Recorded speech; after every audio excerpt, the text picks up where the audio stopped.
Welcome to the PDX Files, the show that explores the weird and the unexplained here in the Pacific Northwest and beyond. My name is producer John, or Peach for short. And I'm Mac. Mac, what are we going to be talking about today? Well, today we're going to get into it's actually a pretty famous UFO story, pretty famous UFO, one of the first UFO photographs that has been out and kind of went viral back in the day. It was on all the magazines, I think even Time magazine, if I'm not actually mistaken on that. And it has not been disproved after all these years. There's been a lot of skeptics about it and who have tried to debunk it, but it was actually it's either the McMinnville UFO photographs or it's also known as the Trent UFO photographs. So Mr. and Mrs. Trent, who lived in McMinnville, obviously, took a photo, several photos actually. Well, there was two of them of a purported UFO taken on May 11th in 1950. They're farmers. These aren't people who were, in Portland for say. They're McMinnville at that time was a pretty small community, so they were a couple of farmers. And the photos actually ended up, but yeah, I said Time, I meant Life is what I meant. Life magazine and many other newspapers across the nation. There it's considered to be one of the most famous and clearest photographs ever taken of a UFO, and that's saying something Yeah. with the kind of technology that we have nowadays. The video we're going to watch here in just a moment is kind of it's in a way it's annoying to me, but it's kind of a celebration of those photos. And again, you kind of listen to, I guess, kind of what the media guy says about it, and kind of make up your own mind. But I mean, there's a lot of evidence to suggest that this is not a hoax, and it's never been even though there's lots of skeptics say that it is. It has never been proven, and it's from 1950, so that's got to say something. So why don't we, without any further ado, why don't we go ahead and just dive into the video, and then we can make our own comments after that. From all over crowd into McMinnville for America's second largest UFO festival. The festival celebrates a famous UFO sighting that was caught on camera, and those photographs were published all around the world, and nobody's been able to prove that the images are not real. Our Ken Body shows you how the McMinnville UFO has become part of Oregon's lore in this place where we live. So I think where I wanted to stop there was to really, again, kind of reiterate, it's like, if this thing happened, whether or not you think it's a hoax or not, it was worldwide news at the time in 1950, just a couple years, 3 years after Roswell. And if you go do the research yourself, we'll try to put some links in the description of where you can go look. Actually, the Wikipedia article is really good about it. It has multiple photos on it, and just to see what happened after it at this time. These people who took the photos, they didn't get any like money out of this, and they swore to their you'll see here with the video, they swore to their their very graves that this is real. So anyway, let's keep it up here.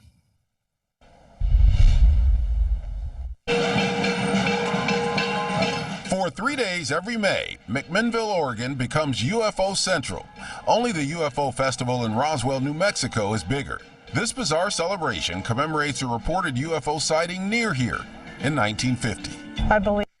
How is that a bizarre celebration? It's not bizarre. It's the only reason why they're saying it's bizarre is because it's UFO related and now UAP related. This is in the days before all the information has come out. But I mean, you can see, the way I look at this is it's still that culture of trying to discredit or humiliate people who believe in the phenomena.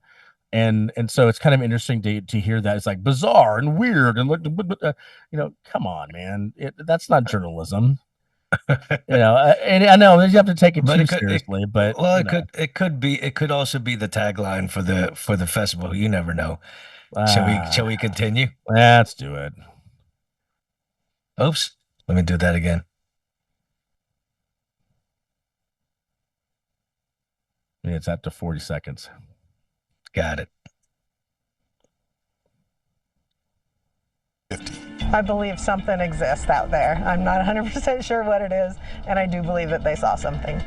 The McMinnville UFO photographs were taken by Paul Trent on May 11, 1950, from his farm outside Sheridan, about 9 miles That's an amazing southwest of photo. McMinnville.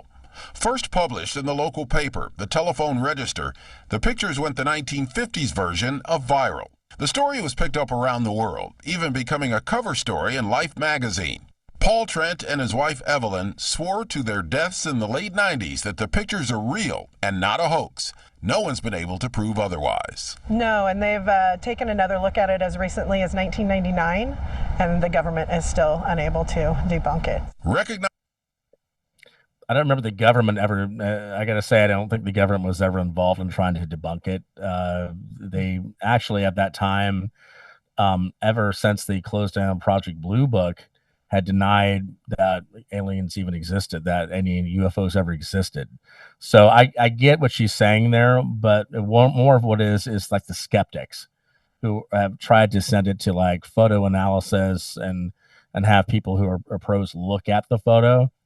But that's all true. They have not been able to debunk it. And to me, you get a couple of farmers in McMinnville who aren't, what do they know about Hollywood and like make it? It didn't look to me like in the two photos that you saw. One is up close, one's a bit further into the distance. It looks like it was kind of a hazy or smoky day, a little bit. It doesn't seem to me like that was something that they were going to be capable of doing.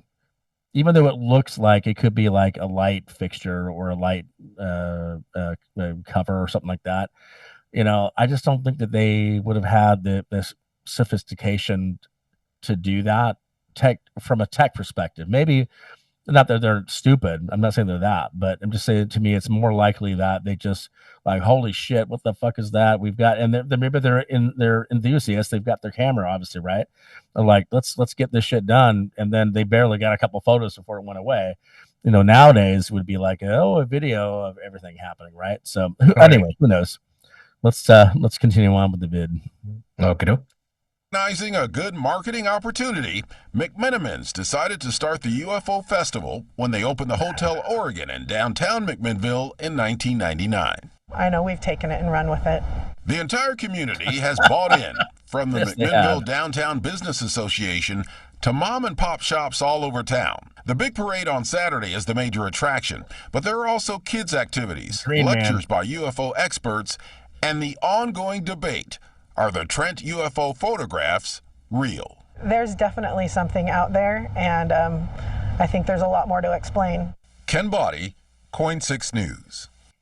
Yeah, this year's UFO Festival starts on Thursday and continues through the She's laughing weekend. about it already. We have all the information you might need right now on coin.com. Yeah, so see, okay, McMarsville, Jesus. So it's difficult for me. I'm not like a 100% believer because I need to see it to believe it. I need to see the evidence. And, I love the stories we see out there. I love to see the evidence even more.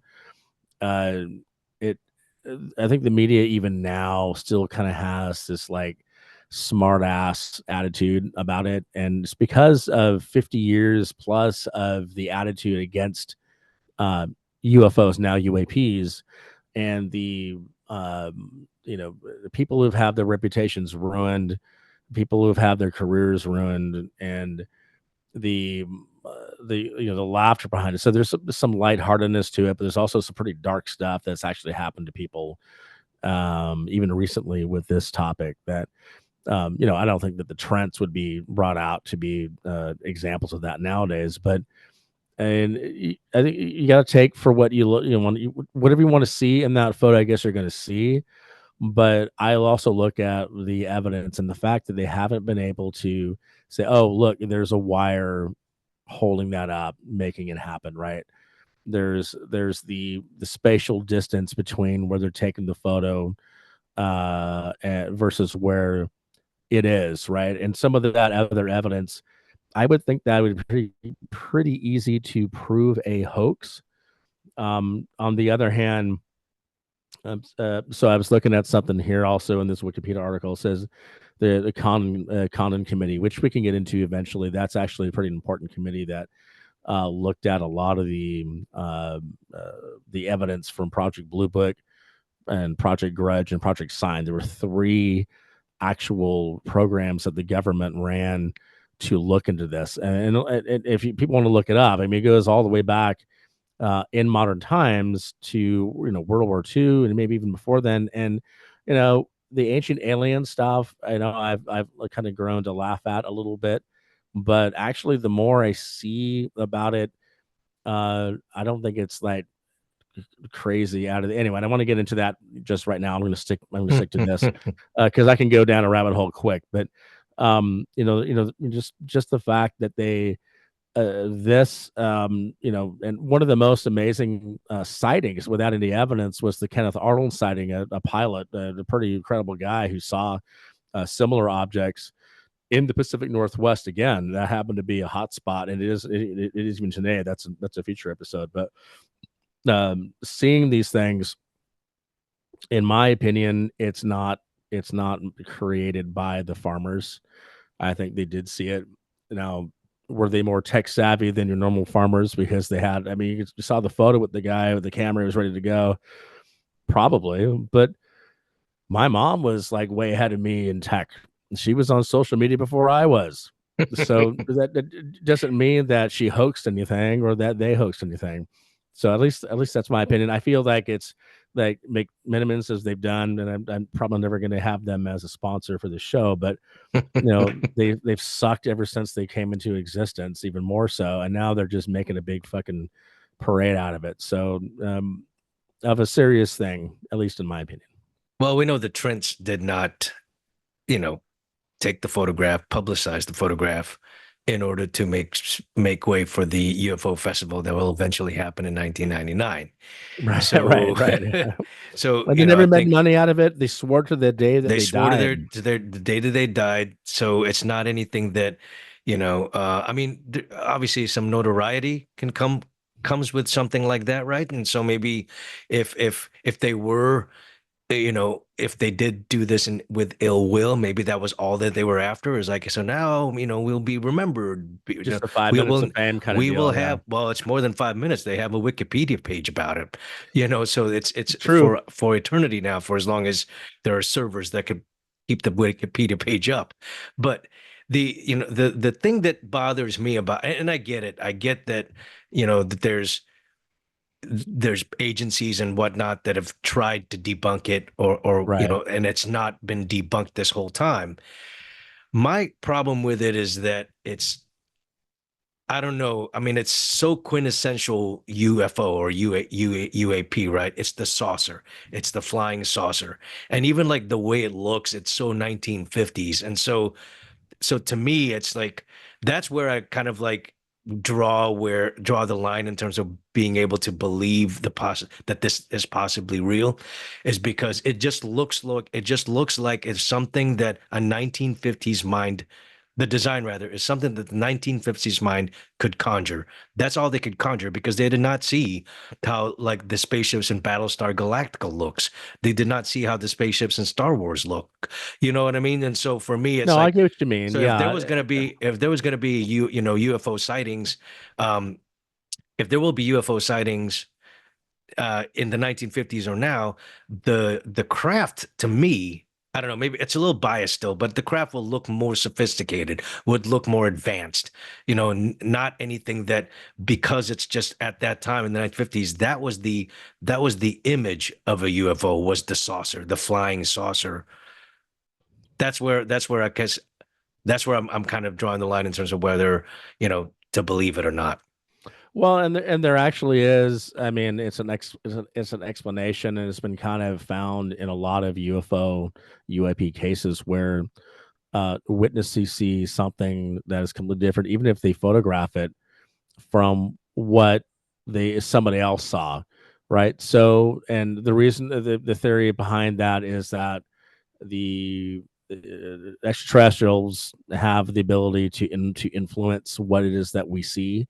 And so we may see something that is more contemporary or in the media, right? that doesn't mean necessarily that that's what it looks like at the same time. I know this is a photo, and it doesn't mean that the and what do we know? Maybe the things in the 1950 were accurate, but I just look more or less about the actual craft, the way it looks, as to how it looks in the photo and the two photos that you see. Right. And there are no lines connected to it. Okay, could it just be a frisbee that somebody threw? Possibly. That doesn't look like I don't think they even had frisbees back in those days.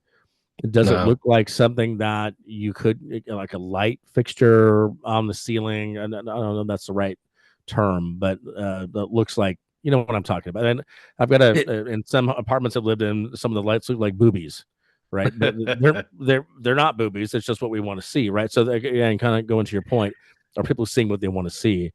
But that to me doesn't seem like it's sophisticated enough to be a hoax. I think that might be just something that No, somebody no. saw. From the photos themselves, absolutely. I think they're fairly compelling. To your point, And also the reputations too. These aren't crazy people, yeah. I mean, I think it's compelling, and like I said, the fact that it's been, let's see, 44 years, and still nothing's been done to try to. I mean, it hasn't been debunked at all. So it's still at this 74 time. years. Did I math It's wrong again? 1950. So 74 years. I was using Filipino math again. No, Yeah. but it's that so this whole time there's not, it hasn't been debunked. So it stands the test of time. So I get it. Uh, I think there's still definitely the skeptic in me that really attaches all of my uh, thoughts about just the design of the craft. I don't know why that's the thing I that bugs get me it. the It most. doesn't look like something that I want to fly in. I wouldn't want to do that, but I mean, I mean, who the hell knows, right? the balloon boy had a better craft, so Oh God, that's really going to date you now. I don't know how people will actually remember that. we might have The to balloon boy. we'll link that in the show notes. What's more believable, right? Yeah. No, I totally understand what you're saying on that one. And, I think that classic lenticular looking saucer shape appears a lot. And again, I don't know if that's because that's what they actually fly, or that's what people see. But I mean, there are other shapes as well. There's the triangle shapes, there's the cigar shaped type of UFO. There's all sorts of different ones that we're going to get into in the show. Maybe not today, but this for our area is like the big one, other than the Kenneth Arnold one, which we're going to get into at a later date, because that was the thing that actually kicked off the UFO frenzy, was the Kenneth Arnold sighting. So don't look it up yet. We're gonna bring it to you, but certainly, I was saying, people look at this, look at any videos. I think the Wikipedia article is pretty neutral as far as how it goes, which I would expect. But just sort of take a look at it, sort of decide for yourself. Let us know what you think in the comments about it.